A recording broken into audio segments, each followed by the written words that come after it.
On this day, a new prisoner came to the prison. All the guards were intimidated by his towering stature. Everyone had to look up at him. Even the warden was frightened the first time he saw him. If he lost control, the guards might not be able to catch him. But surprisingly, this large man was very docile. He was even afraid of the dark and asked them to keep the lights on at night. Paul agreed, and the man expressed his gratitude to Paul. It was hard to imagine he was a murderer. After returning home, Tom investigated John's file, but the results shocked Tom. A few days earlier, a farmer's 2 daughters had suddenly disappeared, leaving only a pool of blood. The man, realizing something was wrong, immediately asked his wife to call the police. He then followed the blood trail to find his daughters. After crossing a river, they finally found the daughters' toys. Not far away, a man was holding his 2 daughters. Everyone was shocked by the sight, but Paul began to doubt the verdict. That day, the prison brought in a new inmate as usual, but this inmate had a dazed look on his face like an idiot. The guards relaxed their vigilance. Only the man told Paul that the inmate was dangerous, but the next moment the inmate suddenly attacked the guards. The guards had no time to react, and he was strangled by the neck. Paul rushed to help, but the inmate struck him in a sore spot, and he collapsed to the ground, unable to move. At the crucial moment, the inmate was subdued, preventing a serious mistake. At this moment, Paul lay on the ground, in agony. Suddenly, the man spoke.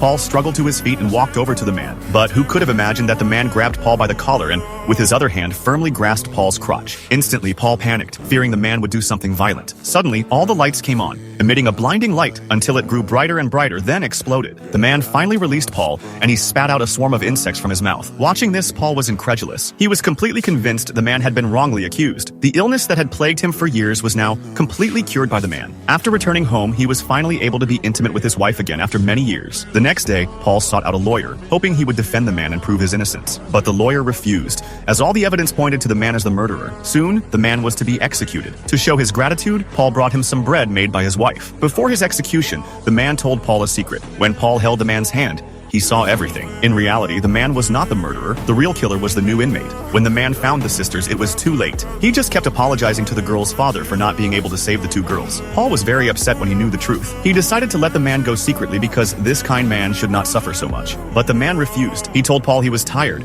fed up with people hurting each other. There's too much of it. It's like pieces of glass in my head all the time. Everyone fell silent after hearing this. As he was led to the execution ground, the gazes of everyone were like knives piercing his heart. Every prison guard knew the truth, yet felt helpless. I hope it hurts like hell. When the hood was placed on the man's head, he refused. Paul agreed to his request. Everything continued as usual, though everyone's movements slowed down, hoping the man wouldn't suffer too much. In his final moments, Paul held the man's hand and thanked him for everything he had done. When the switch flipped, everyone wept. He was like an angel, entering the world full of hope, only to depart in despair. But if you want to see it, the movie is called The Green Mile.